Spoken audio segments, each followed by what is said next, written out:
ગામના સૌ ગ્રામજનો, વડીલો બધાનો હું પહેલા તો ખૂબ ખૂબ આભાર વ્યક્ત કરું. મારી ઉર્જા વધી છે. મને ખૂબ અંદરથી એક ભરોસો આવ્યો છે કે જો બગડું ગામ આખું અહીંયા આવીને મારી સભામાં બેસતું હોય તો હવે આ ચૂંટણી ભાજપ હારી જ જવાનું છે. એ સ્વાભાવિક બાબત છે કે બગડું મોટું ગામ છે, આગેવાન ગામ છે. આ ગામ જે દિશા બાજુ પગલું ભરે એની પાછળ 10 ગામ પગલું ભરતું હોય. આગેવાન ગામ જો આપણે હારે હોય તો આપણને ભયા ધારણા થાય કે ભાઈ હવે આપણે કઈક સાચા રસ્તે છીએ, હારા રસ્તે છીએ. તો ફરી એક વખત હું બધા ગામ, આખા ગામજનોનો બહુ બહુ હૃદયપૂર્વક 2 હાથ જોડીને આભાર માનું છું. લોકો જ્યારે સાથ આપે, લોકો જ્યારે સમર્થન આપે ત્યારે આપણી હિંમત વધી જાય. અમે સત્તા સામે ઘણા વર્ષોથી બાંધીએ છીએ, ઝૂક્યા નથી, નમતું નથી મૂક્યું, પાછું પગલું ભર્યું નથી. પણ ક્યારેક અમારી આરે લોકો ન હોય, અમારી વાત સાચી હોય, સાંભળવા વાળાને ખબર હોય સાચી છે, પણ આપણી સભા મારીને બેહી ન કે ને એવી બીક લગાડી દે ભાજપ વાળા. પણ જયારે બધા આવીને બેહી જાય ત્યારે અમારે કોટો ચડી જાય કે નહીં, કાંઈ વાંધો નહીં, હવે લડી લેવાનું થાય છે. દોસ્તો, હું આજે આમ આદમી પાર્ટીના વિસાવદર, ભેસાણ અને જુનાગઢ ગ્રામ્ય મત વિસ્તારના પેટા ચૂંટણીના ઉમેદવાર તરીકે તમારી પાસે કેટલીક આશા રાખીને આવ્યો છું. મારો હું તમને પરિચય આપું તો હું ભાવનગર જિલ્લાના ઉમરાળા તાલુકાના ટીંબી ગામનો વતની છું અને મારો ઉછેર ખેડૂત પરિવારમાં થયો છે. ભણવામાં હું થોડો ઘણો હોશિયાર હતો એટલે મારી માએ મને ભણાવ્યો ખેતીમાં મજૂરી કરતા કરતા, અને હું જે ભણ્યો એમાં મને નોકરી મળી. 2012ની સાલમાં અમદાવાદ સિટી પોલીસમાં હું કોન્સ્ટેબલ હતો, રાઇટર તરીકે માધુપુરા પોલીસ સ્ટેશનમાં હું કામ કરતો હતો. એ માધુપુરા પોલીસ સ્ટેશનના રાઇટર તરીકે મેં 4 વર્ષ નોકરી કરી અને મને એવું લાગ્યું કે આ નોકરી મારા લાયક નથી. મારી પાસે કંઈક સારી શક્તિઓ છે, મારી પાસે કંઈક બળ છે, એનો પૂરો ઉપયોગ હું નથી કરી શકતો એવું મને લાગ્યું. એટલે મેં રાજીનામું મૂકી દીધું અને પોલીસની નોકરી છોડી દીધી. મેં ફરી વખત પરીક્ષા આપી, ફરી વખત પરીક્ષામાં ગયો, પાસ થઈ ગયો, મેરિટમાં આવી ગયો, સિલેક્ટ થઈ ગયો અને મને બીજી વખત અમદાવાદ જિલ્લાના ધંધુકા તાલુકાની પ્રાંત અધિકારીની કચેરીમાં મને જમીન મહેસૂલ વિભાગના ક્લાર્ક તરીકે નોકરી મળી. આ ક્લાર્ક તરીકેની નોકરી મેં 2 વર્ષ કરી તો મને ત્યાં પણ એવું લાગ્યું કે ભગવાને મને કઈક શક્તિ આપેલી છે, બળ આપ્યું છે અને હું આ કોઈ નાની જગ્યાએ મેં બીજી નોકરી છોડી અને હું પાછું પગલું નહીં ભરું. આવો નિર્ણય મેં 2017ની સાલમાં કર્યો અને 2017ની સાલથી મેં નોકરી બોકરી બધું મૂકી અને હું જાહેર જીવનમાં જોડાણો. મને આજ બગડું ગામમાં ઉભા રહી અને તમને કહેવામાં એ વાતનું ગર્વ થાય છે કે 2017 થી લઈને 2025 દરમિયાન ગમે એવા કપરા દિવસો આવ્યા, ગમે એવા અઘરો સમય આવ્યો, હું ચૂંટણી હારી ગયો એવો પણ સમય આવ્યો, ગમે તેટલી મુશ્કેલી આવી, પણ આ સંઘર્ષના રસ્તા ઉપરથી મેં 1 ઇંચ પાછું પગલું નથી ભર્યું ને કહેતા મને ગર્વ થાય છે. અને ઇતિહાસ, મારી વાત સાચી છે કે ખોટી? પણ અમને આપેલી તાકાતનો ઉપયોગ હું મને રૂપિયા વાળો બનાવવામાં નથી કરતો. હું નાના માણસો માટે લડું છું, ગરીબો માટે લડીએ છીએ, છેવાડાના માણસ માટે અવાજ ઉઠાવીએ છીએ, ખેડૂતો માટે અવાજ ઉઠાવીએ. જ્યાં જરૂર પડે, જેને જરૂર પડે, જેવી જરૂર પડે ત્યાં અમે અને અમારી આખી ટીમ અમારી ક્ષમતા પ્રમાણેની મદદ કરવા માટે હંમેશા ઊભા હોઈએ છીએ. અમે નાના માણસો છીએ. હું પોતે અત્યંત સામાન્ય કુટુંબમાંથી આવું છું. મારા આખા ખાનદાનમાંથી નથી બન્યા.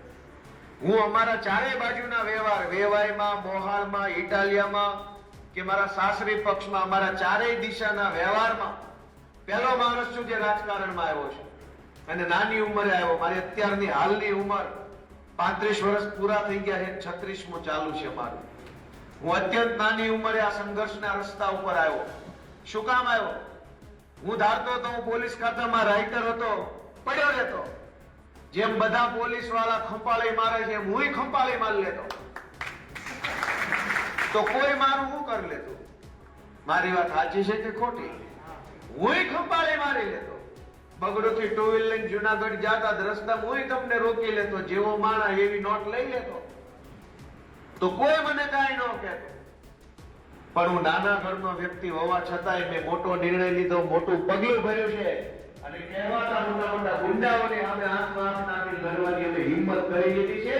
તમારે અને આમ જ જો દેશ ચાલવાનો તો પછી અમારે શું કરવું? અમે મૂકી દઈએ કે છોડો ભાઈ, જો દેશ જ આમ હાલવાનો હોય તો ગોપાલિકા શું કામ બળ ખાય છે? ચૂંટણી જીતવી હોય તો સત્તા ભાજપની, કામ કરવા જોઈએ, લોકોને ઉપયોગી બનવું જોઈએ, લોકોને જ્યાં જરૂર પડે ત્યાં ભાજપનો માણસ હાજર મળવો જોઈએ. પણ કામ નથી કરવું છતાંય ચૂંટણી જીતવી છે. તો ચૂંટણી જીતવા માટે ગુંડાઓ બહુ. અત્યારે અનેક ગામડામાંથી મને ફોન આવે છે કે ભાજપના માણસો ગામડે ગામડે લોકોને દબાવવાનું ચાલુ કર્યું. પણ એમ દબાઈ જાય એ પાછું આ વિસાવદર, ભેસાણ, જુનાગઢ લઈ ગઈ હોય, એ જેન હોય ભૂલ કરે. એ તો ખળે ખબરું પડશે. જેથી ખરું લેવાશે 23 તારીખે તેથી ખબર પડશે ગુંડા જીત્યા કે નાનો છોકરો જીતી. તમારા દોસ્તો, હું તમને વિનંતી કરવા માટે આવ્યો છું કે વિધાનસભામાં આપણે કોઈ ધારાસભ્યને મોકલીએ છીએ. કિરીટભાઈ પટેલે એવું કીધું તમારે ચીઠી લખે એવો માણસ જોતો, એક આવેદન પત્ર આપે એવો માણસ. સાંભળીની વાત તો લખો ને ચીઠી.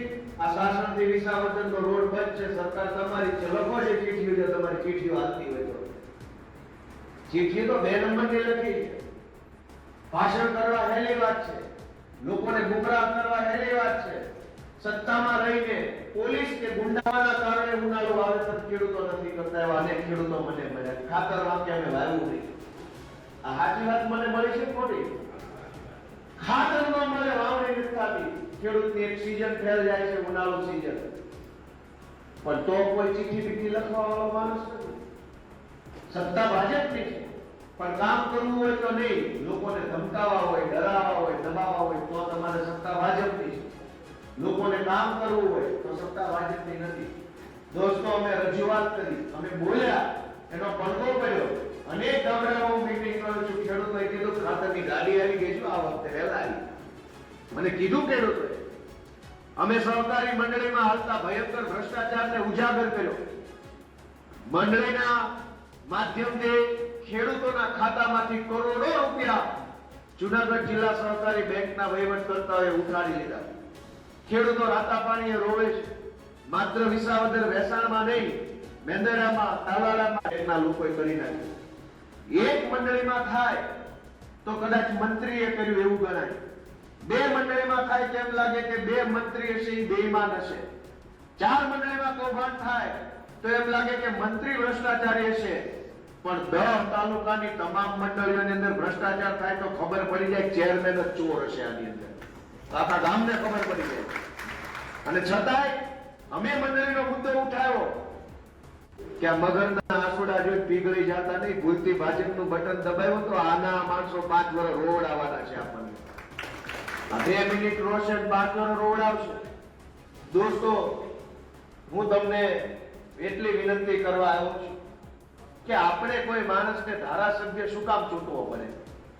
કોઈ પણ પાર્ટીનો માણસને ધારાસભ્ય બનાવવો છે તો હું કામ બનાવવાનો છે? એનું કારણ શું?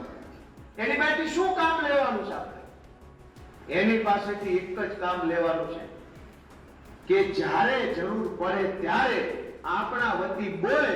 એ જ ધારાસભ્યનું કામ છે, બીજું એનું કોઈ કામ નથી. તમારે ગમે એ પાર્ટીનો ધારાસભ્ય બને, એને કઈ વાવણીએ નથી જોડવાનું, તમારે એની પાસે હાથી નથી હકાવવાનું, તમારે એની પાસે ખાતર નથી છટાવવાનું. પણ ટાઈમે ખાતર ન મળે તો અવાજ કોણ ઉઠાવશે ને એ માણસને મત આપવાનો છે. દોસ્તો, ધારાસભ્ય પાસે આપણે ખળું નથી લેવડાવવાનું, ખળે નથી લઈ જવાનું. ધારાસભ્યને થ્રેસર નથી હકાવવાનું. પણ થ્રેસરમાંથી જે માલ બહાર આવ્યો ને એનો પૂરો ભાવ ન મળતો હોય ને તો પૂરો ભાવ મળે એનો અવાજ ઉઠાવવા માટેનો માણસ આપણે આ ચૂંટણીમાં પસંદ કરવાનો. આપણે કોઈને ખેતરે નથી લઈ જવાનું. પણ ખેડૂત દુખી હોય, માલધારી દુખી હોય, રત્ન કલાકાર દુખી હોય, વેપારી દુખી હોય, તો એના માટે અવાજ ઉઠાવે, બોલે, લીડર થઈને બોલે. એવા માણસને ચૂંટવાની આ પ્રસંગ છે, એવા માણસને લાવવાની આ ચૂંટણી છે. ભાજપની વિધાનસભામાં 160 સીટો છે. 160 ધારાસભ્યો ભાજપમાંથી છે, પણ બોલતા એકેય નથી, કેમ કે ભાજપમાં જાય એટલે ગોડલા કરી નાખે, ખસીકરણ થઈ જાય, બોલાય નહીં. તમે દાખલો જુઓ કે જેટલા લોકો આંદોલન કરતા હતા, તાણી તાણી બોલતા હતા, કયા કબાટમાં મૂક્યા ભાજપ વાળાએ? દેખાતા નથી. ભાજપનો નિયમ છે કે જે માણસ તાલુકા પંચાયતની, જિલ્લા પંચાયતની, નગરપાલિકાની, વિધાનસભાની કે લોકસભાની ચૂંટણી જીતે એટલે મોઢે ચીકણું પહેરાઈ દેવાનું, બોલવાનું નહીં એક શબ્દ. આ આખા વિસાવદર ભેસાણ પંથકમાં નહીં, આખા ગુજરાતના ખેડૂતો દુખી છે, પણ 160 ધારાસભ્યો વિધાનસભામાં એક શબ્દ બોલતા નથી, મૂંગા બેઠા છે. કાઠિયાવાડ આખાના આ વિસાવદર ભેસાણ અંગના અનેક ગામડાઓમાં સિંચાઈનું પાણી નથી આવતું.